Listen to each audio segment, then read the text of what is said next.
Hej og velkommen til Skyhøje livserfaringer. Episode 6, det er fuldstændig crazy. Det er fucking sindssygt. Vi er her i Glamsbjerg, eller egentlig sådan lidt uden for Glamsbjerg. Ja, vi befinder os lige nu mark langs togskinnerne, hvis I kender dem. På en mark tæt på Glamsbjerg Rideskole. Og vi har noget af en udsigt. Fortæl om udsigten, Neo. Jamen, den er flot. Der er græs og mere græs. Der er rigtig meget græs. Lidt vind, så jeg håber ikke, det forstyrrer jeres ører. Vi havde en rimelig hård tur herud. Vi var lige ved at blive kørt ned af en skinnecykel. Og jeg var ved at blive spist som flue og sådan noget. Og Signe, hun prutter, når hun går. Okay, jeg vil gerne lige clarify det med den prut der. Det var fordi, at nu er det jo blevet sommer og sådan noget, og jeg har mit eneste par sko, jeg har med mig på mig, det er min hvide tennissko.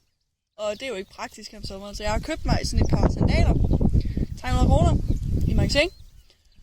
Og de var rigtig, rigtig fine, og god pris, ja, og billige og sådan noget, god gør i og sådan noget. Men der er lige det problem, at min højre fod, hver gang jeg går, eller sådan rimelig fucking tit, så siger den sådan en lyd, hvor det lyder som om jeg prutter. Og det var det første, jeg sagde til Nikolaj, da jeg så ham, fordi jeg har min sandal på nu, at han skulle lige være opmærksom på, at det lyder som om jeg prutter, hver gang jeg går, og det gør jeg altså ikke. Det er en god undskyldning. Signe, hun har bare dårlig mave. Ja, det kan vi også se. Ja. Det kræver ikke så langt. Jamen, det må I selv bedømme. Nu har jeg jo ikke mine sko på mere. Nå, det er selvfølgelig rigtigt. Ja. Nå, Nico, hvad skal vi snakke om i dag? Vi skal snakke om nogle forskellige ting. Det kan jeg fortælle dig. Jeg finder dem lige frem. Vi har lavet sådan, for en gang skyld har vi faktisk lidt orden i det. 5 minutter før vi startede podcasten, så lavede vi lige nogle talking points. Så det er 100% mere engageret, end det plejer at være. Ja. Vi skal snakke om studentertiden, fordi lige nu, pt. Er vi på læseferie, og vi laver ikke en skid. Det er rigtigt. Vi fik læseferie den 12. maj. Ja.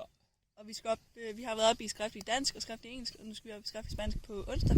Og jeg er virkelig, virkelig bange. Det er også. Men altså, sådan er det bare. Og jeg får hue på den 19. juni. Hvornår får du hue på den? Den 20. Den 20. Så vi bliver jo studenter lige om lidt. Hvordan har vi det med det, Nico? Mega fedt. Ja, ikke godt? Det er sygt fedt. Jeg glæder mig. Det er fucking fedt, men det er også fucking nøjeren. Altså, ideen er ikke at lave en skid hele tiden. Ja. Det er altså lidt... Altså, det er fedt nok. Altså lidt nøjeren. Det er ret uhyggeligt. Men det betyder jo, at vi skal på vogntur. Den 20... Nej, det er sgu ikke. Den 21. Nej, den 22. Er det ikke den 19? Er det ikke translokation den 20? Nej. Den 23. Den 22. der skal vi ud og køre vogntur med vores klasse. Og jeg ved ikke med dig, Nico. Jeg glæder mig fucking meget. Det gør jeg virkelig også. Ja, godt.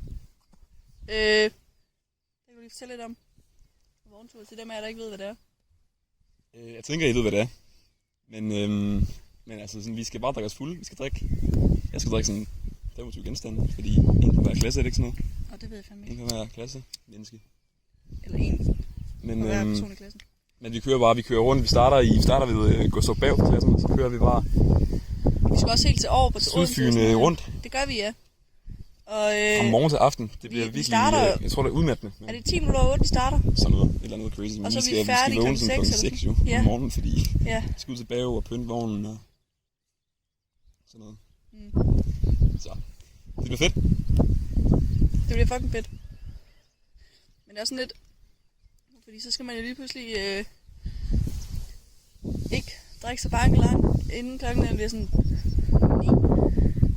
Det er svært at styre. Ja, jeg er god til at snakke... Eller, what the fuck? Jeg er god til at drikke mig fuld. Jeg er god til at drikke mig fuld meget hurtigt. Så jeg når ikke rigtig at... jeg bliver bare meget fuld meget hurtigt, og så bliver jeg træt, og så vil jeg gerne sove. Det skal jo netop ikke gøre til morgenturen. Det går jo ikke. Jeg sidder lige og tænker. 2 sekunder. Okay. Har du videre kommentarer? Fordi ellers så har vi jo et næste punkt på dagsordenen. Jeg skal lige bare tjekke, om den stadigvæk optager. 2 sekunder lige der. Det gør den. Ja, stadigvæk. Det er fedt. Ja, altså jeg har ikke flere kommentarer, så jeg tænker bare, vi... Ja. Okay, næste punkt på dagsordenen, det er, hvad er bedst? Booster eller Monner? Monster, selvfølgelig. Nå, nej, Monner. Monner. Det er selvfølgelig Monner. Fordi hvad ellers? Booster, det smager af lunken pis. Kan jeg fortælle jer? Ikke hvis den er kold. Det smager stadigvæk af lunken pis. Så til dem af jer, der ikke lige ved det, lige lidt background. Måden Nico og jeg, vi blev venner på, det var, vi har gået i klasse sammen siden 1. G. siden grundforløb faktisk. Og i slutningen af 1. G, tror jeg, starten af 2. G, der blev vi sådan venner. Og måden vi blev venner på, det var fordi, at hver gang jeg købte en booster, hvilket var ret tit. Det var sådan en gang. Nej, jeg tror det her. Det var bare fast. Det var lorte historie, jeg siger. Nej! Okay, så tog Nikolaj et billede af mig, mens jeg ikke vidste det. Så jeg sad bare og gjorde mine ting, og så tog han et billede af mig og sendte til mig. Jeg svæver det ikke noget, jeg gør ved alle, okay? Det var bare fordi det... Og så sad han, og så skrev han booster, eller noget sådan noget, ja. Som en kommentar på, hvor meget booster jeg egentlig drikker, og til, ja, det er nok en booster om dagen. Helst. I hvert fald. Nogle gange er det 2, det er sjældent, det er 2. Er det ikke sådan 3 om dagen? Nej, det er ikke 3 om dagen. På et tidspunkt, der var det 3 om dagen. Det vil jeg gerne indrømme. Det lyder sundt. Gør det igen. Nej, fordi der var jeg rigtig godt i gang med det, vi også sidder og gør lige nu. Okay, til vores podcast. Så det var jo ikke et problem med det, jeg så fik sådan en koffeinro, fordi så kunne jeg bare gøre mine ting, og så kunne jeg sove. Ja. Men booster er uden tvivl bedst. Det synes jeg ikke. Det smager bare sådan, altså jeg kan ikke... Okay, for at være ærlig, ikke? Så tror jeg, at det er sådan lidt en irrationel sådan kærlighed, jeg har til Monster. Lad mig høre, hvor kommer den fra? Jamen, det ved jeg ikke. Jeg var måske fordi, at sådan i min unge dage... Jeg var sådan 14. Så sad jeg i... Ej, tak, så det var sådan 3 år siden, jeg var 14. Fuck, man. Du var lille. Så sad jeg i min ven Gabriels værelse. Sådan lummer, meget, meget lummert. Vi luftede aldrig ud, og så sad vi og sådan, træk vores egen CO2 ind. Mens vi sad, som man jo gør. Ja, som man jo gør. Og mens vi sad og spillede diverse computerspil. Og så drak vi rigtig, rigtig meget Monster. Og andre sodavand og chips og sådan noget. Det var virkelig fedt. Drak I chips? Vi drak chips. Så knuste dem. Blendede dem. Blendede dem, ja. Og så gav jeg dem spytte ned i blenderen. Så blev det sådan... Ej, det var. Det er ked af. Men altså sådan... Så tror bare, det, du ved... Det er sådan en nostalgi-ting, tror jeg. Og derfor så kan jeg bare ikke acceptere, hvis andre folk synes noget andet er godt. Jamen... Booster er godt. Ikke godt. Bare lige... Jeg har en booster lige her, så vi sidder og kigger på den. Den er virkelig grim. Den er så flot. Og Mikkel gør min kæreste. Han er jo faktisk... Min kæreste? Jamen, jeg er meget stolt af, at han er min kæreste. Så jeg siger det. Every chance I get. No. Han har jo... Til valgtidsdag, så fik jeg købt blomster. Og så fik jeg et kort. Og så fik jeg et glas rødvin. Og så fik jeg en tegning af en booster. Og ikke bare sådan any tegning. Har du set, når jeg tegner en booster? Det har jeg ikke, nej. Men det vil jeg meget gerne se. Det her, det var sådan fuldstændig copy-paste af booster, han havde siddet og tegnet. Så den hænger på min dør nu. Eller mit skab. Og så var der også en masse booster-citater og sådan noget ting. Jeg spørger nu. Ja. Hvorfor fortæller du det her? Det ved jeg ikke. Jeg sad og snakkede om booster, og så lige pludselig så kom jeg til at tænke på Mikkel. Og så, ja. Booster, det har været der all day, every day for mig. Mere end Emil, min egen hund. Altså, what the fuck. Hvorfor fuck? Det samme her for Monster. Så prøv lige... Vi laver også lige sådan en Instagram-poll på et tidspunkt. Så vi stemme på, hvad der er bedst. Og I ved selvfølgelig godt, hvad der er rigtigt. Det, altså jeg bliver meget sur, hvis den ikke... Der kommer et skillesvikle. Fuck, man. Nu skal vi køre ned. Der kommer et skillesvikle. Satans. Fuck. Nå, du kan godt gad høre med, vi dør lige om lidt. Nå, men altså sådan... I ved... Vent 2 sekunder. Fuck, de larmer, mand.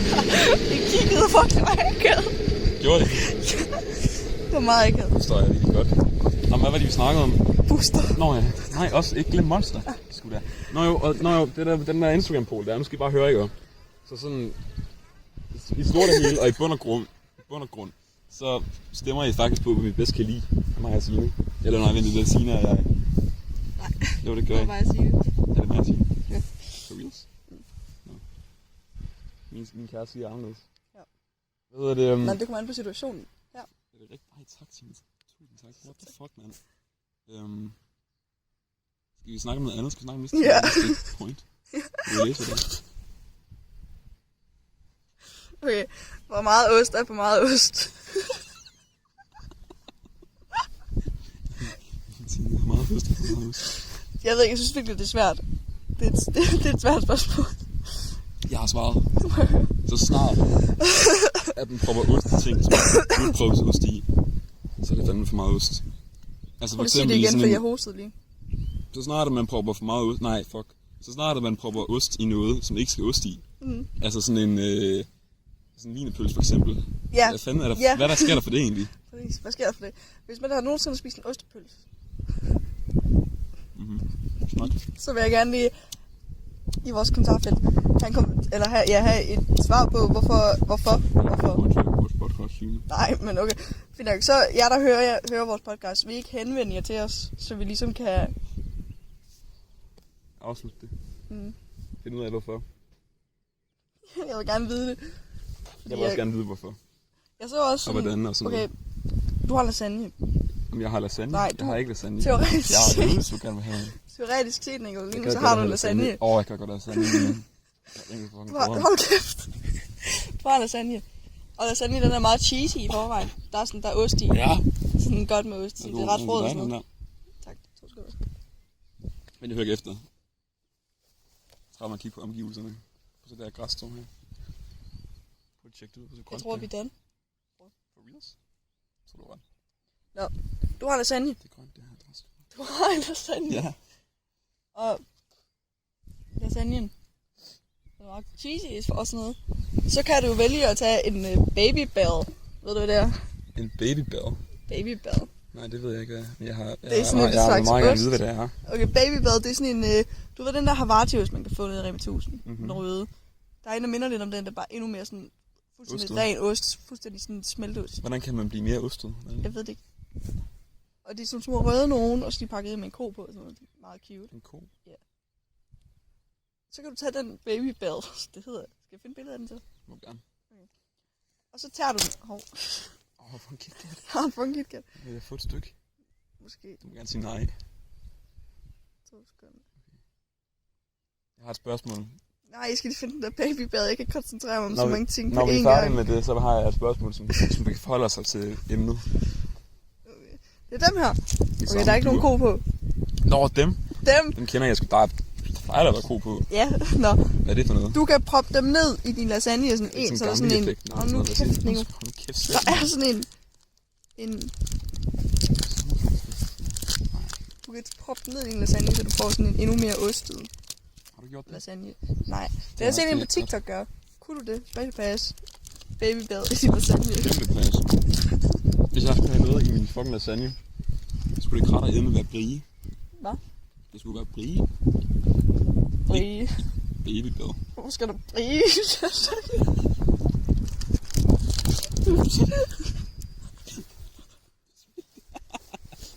Hvor er det? På din brystkasse. Ej, ups. Tak. Ja. Jeg hører. Det smager så meget bedre end fucking Babybel. Ved du godt? Nej.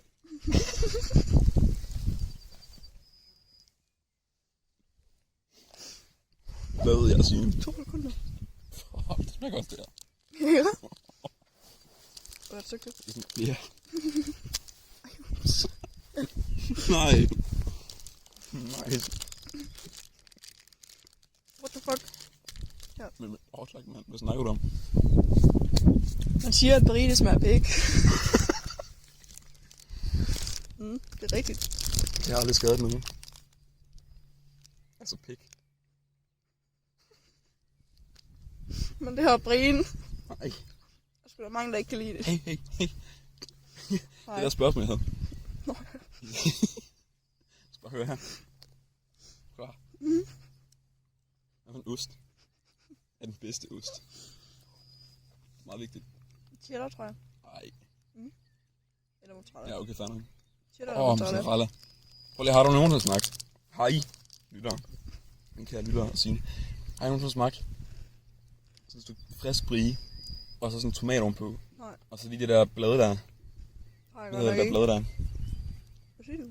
Ja, præcis. Det smager så godt, det gør.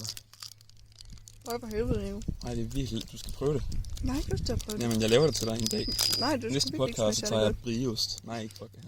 Jeg har brieost på hjernen. Så tager jeg mozzarellaost, tomater og basilikum med. Og så... what the fuck, jeg tror, du sagde frie. Gjorde jeg også? Bare. Nej. Hvad? Jeg har fået en helt forkert udgave af historien. Jeg troede, at du havde lært, at jeg skulle smage et stykke brioche med tomat. Ad for satan. Jeg har basilikum ovenpå. Nej, det snakker om mozzarella. Det sagde du ikke, du sagde brie. Nej, jeg sagde frisk stykke mozzarella. 3 ord. Jeg troede, du sagde brie. Mine lyttere kan bakke mig op. Kan de så? Ja. Okay. Hvad så? Ja, det vil jeg gerne smage med mozzarella. Jeg har smagt mange gange før. Fruen. Det er frøet, ja.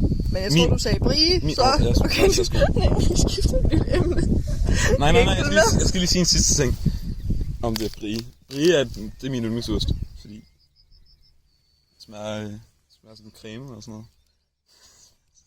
Okay, næste emne. Ja. Det er en ret god by.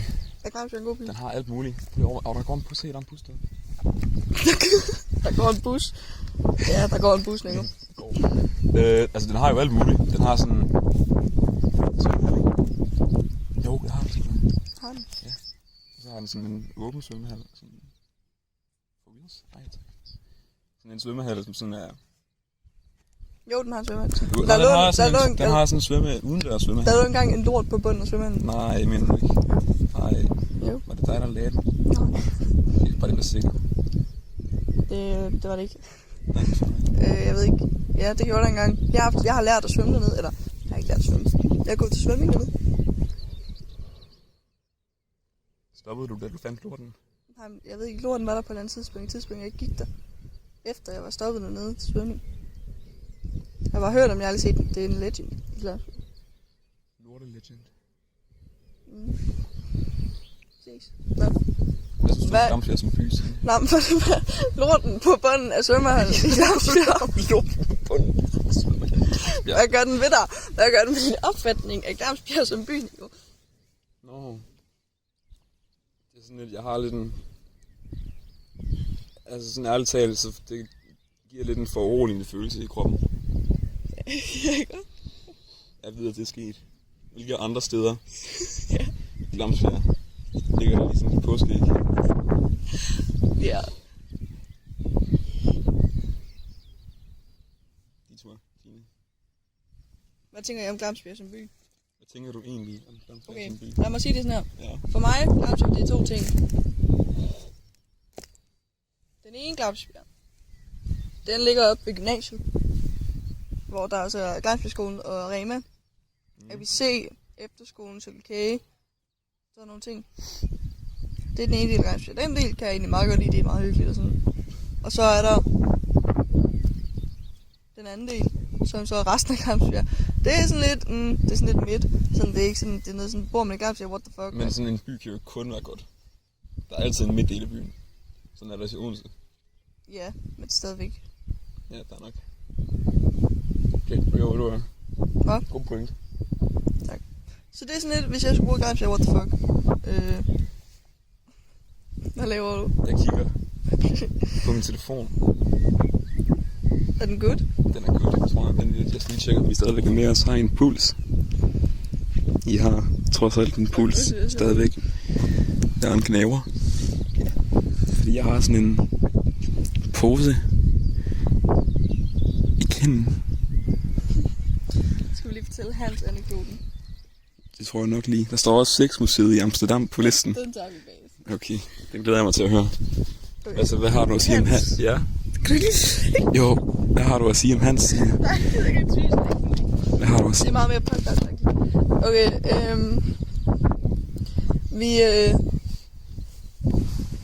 vi har jo religion. Vi siger. Vi har jo religion med Hans. Ja, det var ret fedt. Hvad synes du om det? Det skal vi lige først have. Hans' Smash. vi skal lige beskrevet Hans til vores lyttere. Fordi af vores lyttere, så er det kun Hanne og Hanne. Jeg sætter det lige. Tak. Og Hanne, hun lytter ikke til vores podcast, så vi ved, hun har ikke hørt det nu. Et af dem, faktisk. Jo. Det gør hun sygt meget, hun har bare lyst til at indrømme det. Så meget. Hej Hanne. Så meget. Hej Hanne. Så, ja. Nå, Hans. Hvad synes vi om Hans? Hans, han er underlig. Hans, han er en god lærer. Og han er, sådan, han er en god lærer, han er meget klog og sådan noget. Ja. Men han er også virkelig spøjs. Han har brugt mig og Nikolaj som eksempler gentagne gange. Sådan upassende eksempler. Sådan virkelig upassende. Og han har komplimenteret mig for min... jeg tror stadigvæk, han tror. Min parfume. Hvad tror han? 2 ting. 1 ting. Det vil jeg også gerne prøve. Det vil du gerne prøve. Og han komplimenterer min parfume. Og anden ting. Det der... med de der perverse eksempler. Jeg tror stadigvæk, han tror, at vi er kærester. Det tror jeg virkelig også. Men det... Jeg lader ham bare lige i troen. Han er så spøjt, jeg vil sige. Nå, jeg er også bange for at have den snak med ham. Jeg er virkelig bange for ham. Jeg mødte ham Nå ja. på Helnes den anden dag. Jeg var ude for is med Hans Mikkels familie. Ja. Og så er han så lige pludselig. Og han kommer, og så siger han hej. Og han siger ikke hej, han spørger mig, om jeg er færdig med at læse. Og så tog han fat i mit skulder, og så, ja. Og så blev han siddende. Han klemte. Han klemte til. Ja. Kommer der en skilsby med? Jeg ved det ikke. Nå, han er underlig, han er ubehagelig. Han er intimiderende. Han er mange ting. Han er mange ting. Nå. Ja. Hvis du lytter med, han så elsker stadigvæk. Hvorfor snakker vi det? Hvad? Nå ja, så skulle vi til galla. Og Nico, han havde sådan en lille pose siddende i overlæben, som vi jo ved, han også har nu. Og problemet med Nico er, at man kan se det på ham meget, meget tydeligt. Nej, kan man ikke. Når han er utrolig gemt af, hvad det er. Jeg er James Bond. Nej, man kan virkelig se, at han ligner et hamster eller sådan noget. Det er ret spøjst. Vi griner alle sammen rigtig meget, men jeg gør rigtig meget. Jeg synes, det fucking godt ud. Det ser virkelig sjovt ud. Og så skulle vi til galla, og så kommenterede Hans på, at Nikolaj, han gjorde, som han gør nu. Vi kan jo ikke sige det på kamera, eller på podcast. For helvede. Kan vi? Okay, jeg visker det. Okay, hvad så? Det var fordi, han tog en skive. Og nogle af vores lyttere er egentlig skarpe, så vi bare lige være sikre på, at de er med. Ja, okay. Det var en god skive. Indtil Hans. Hans han kommenterede på det. Han var sådan, Nikolaj, det må du gøre, han skulle gå ud med. Og han sagde den Hans med. Nå. 6 besøger i Amsterdam. Han sagde ordet. Det der, du har siddende i overleben, det skal ikke foregå herinde. Ja. Det var det, han sagde. Jeg Nikolaj, husk lige. Og han var super der på, fordi han ikke havde afleveret sit eksamensprojekt. Men det er hans. Altså, jeg kunne jo sidde med 3 skiver i overleben, og han ville jo bare sige, hey, ikke gør det. Og så er der ikke mere til det, tror jeg. Tror du? Vil du ikke bare stå i hovedet? Nej, jeg ved ikke. Det er fair nok, det står faktisk godt. For helvede, jeg ligger dårligt. Det ligger fucking godt. Fylder jeg? 6 besøger i Amsterdam. Jeg skal jo til... Hvad? Nå, 6? Jo, ved du hvad? Jeg skal jo til Amsterdam. Ja. På torsdag. Skal lige sige, at vi optager det her søndag den 21. i 5. Og Nikolaj, han er rigtig langsom til at få lagt videoer på YouTube. Det beklager jeg rigtig meget for resten. Jeg lægger det op i dag. Okay. Nej, det gør jeg ikke. Jeg lægger det op i morgen. Okay. Glæder jeg.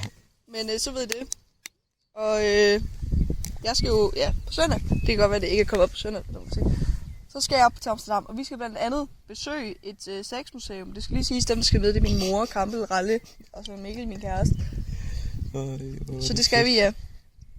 Og et sexmuseum, det er sådan, fordi sex det er blevet undgået meget af sådan history. Så nu vil de gerne have fokus på sex. Det har de jo så i og med, at de har lavet en sex. Ja. Altså har de så... Nej, ikke nogen. Det var lige... De har ikke sex i museet, på vent. Er det sådan... Det er sådan, at de fortæller om... For real? Vil du tage billeder af det? Om jeg vil tage billeder af det? Jeg vil gerne se det. Jeg vil gerne tage billeder af det. Men hey, men sådan, er det sådan, at de sådan reklamerer for sådan sex-historien? Altså igennem tiderne, eller er det sådan mere moderne? Det er begge dele. Så man får helt pakken, du. Ja, det gør man ikke. Jeg er meget spændt. Det bliver meget... Er du bange, jeg ved jo ikke, hvordan det er. Jo, lidt. Men nej, jeg tror ikke, det bliver så akavet. Det var min mor. Er det det eneste problem? Okay, fair nok. Altså, det er meget akavet at skulle have Kampel med. Det forstår jeg faktisk godt. Og Ralle. Og min kæreste. Ikke fordi, det bliver ikke, det bliver ikke akavet, hvis det kun var Mikkel, men det er netop det der med min mor med. Det er meget sådan... Var det din idé, at de skulle det? Ja. Jeg havde bare ikke tænkt mig, at de ville tage med. Det var noget, vi bare skulle have Mikkel. Og så spurgte de, hvad vi ville lave, fordi vi har en fridag dernede. Lørdag, tror jeg det er. Og vi bare har fri. Vi har frileg. Og der er ikke planlagt noget, og min mor og Kampel har planer selv og sådan noget. Så skal vi på sexmuseet, det skal vi så alle sammen nu som familie. Det bliver fucking hyggeligt. Det er altså lidt en ekstraordinær ting at gøre. Jamen, jeg ved som ikke familie. Ja, det er det. Det er mere sammen. Som familie. Nej, hvad? Jeg har bundet noget sammen. No way, man. Way. Sådan lidt græsstrå. Der er bundet knude på det. Kan du se det? Hvor mange knuder har du bundet på det? 10. Så alle vores lyttere. Signe har bundet 10 knuder på græsstrået. Ej, jeg ved, om der er 10. Jeg kan tælle dem. Hvad skal det være for en? Hvad sagde du? Det ved jeg ikke. Nej. Ja. Sådan kan det gå. Men ja, 6% af Amsterdam. Det bliver spændende. Det forstår jeg godt. Mm. Hvad skal jeg lave de kommende dage? Det ved jeg ikke. Jeg er blevet vildt god til at stå smut, egentlig. Er du? Ja, jeg slog sådan 8 smut i dag. Med sådan en sten. Jeg er sulten, Nico. Jeg kunne godt spise en beef-tyrker. Men beef-tyrker er Skal vi gå på beef-tyrker-jagt? ja, jeg synes simpelthen, der ligger sådan en fresh og ready cheeseburger. Cheeseburger. Lad os gøre det, mand. Ude i baggården af grillen. Skal vi tage vores lytter? Skal vi tage vores lytter med? Skal vi? Oh, fuck. Eller skal vi lige sådan en pause podcast? Det ved jeg ikke. Så skal vi huske at tænde den igen. Ja, det skal jeg nok huske. Så sparer vi altså strøm på vej tilbage. Vi kan også købe en pizza. Har vi penge? Kan du ikke få Mugi til at... Jo. Kan du ikke få Moody? Nej. Jeg ringer ikke til Mugi nu. Du skriver til Moody. Ikke nu. Ikke nu. Ikke lige nu. Ikke Det må pisse. vi lige se på. Der er et stankelben der, eller hvad er det for en? Din telefon den er i stykker. No way. Der lytter op, vi vender lige tilbage. Jeg tager lige et billede af den her. Jeg skal lige tage billede af den her stankelben. Hvorfor blev den af? Den gik fra mig. Nå, men ja, vi sætter lige på pause. Og så tak for håber at vi, lytte at vi med. vender tilbage, når vi har fundet en beef-tyrker. Og hvis ikke, så har det godt. We love you. So very much. Er den der? Ja, Den er uhyggelig. den er rimelig slam. Prøv lige at vente, lad mig lige tage billeder af den lige hurtigt.